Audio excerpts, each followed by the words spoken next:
আরে সুফিয়ান কলি 1 কেজি বিরিয়ানি দিও তো। আচ্ছা ভাই। আরে সুফিয়ান কলি 1 কেজি বিরিয়ানি দিয়ে তো, ভালো করে প্যাকেট করে। আচ্ছা ভাই, দিচ্ছি, দাঁড়াও। ভাই, আজান হচ্ছে, আপনি 5 মিনিট দাঁড়ান এখানে, নামাজটা পড়ে আসি। টাকা দিয়ে জিনিস নেব, তোমার জন্য দাঁড়াবো কেন? যাও তুমি। ঠিক আছে, অন্য দোকান থেকে নিয়ে নেন, নামাজে যাব আমি। বেচা কেনার ইচ্ছা মনে হয় তোমার নাই, যত সব।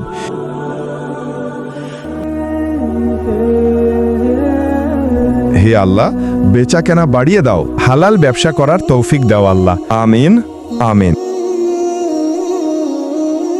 বন্ধুরা, আমি তো শিক্ষণীয় ভিডিও বানাই, তাই বলে তোমরা লাইক সাবস্ক্রাইব করবে না? এটা যদি ফালতু ভিডিও হতো তাহলে অবশ্যই লাইক সাবস্ক্রাইব করতে। আরে সুফিয়ান, কোনো দোকানই খোলা নেই, তুমি বিরিয়ানি দাও আমাকে। আচ্ছা ভাই, দিচ্ছি, দাঁড়াও। হ্যালো, কি হয়েছে? আরে সুফিয়ান, বাসায় লোকজন আইছে, 1 প্যাকেট না 3 প্যাকেট বিরিয়ানি দাও আমাকে। ওকে ভাই, এই নাও 1500 টাকা। 5 ওয়াক্ত নামাজ পড়লে আল্লাহ তাআলা এমনিতেই ব্যবসা বাড়িয়ে দেন।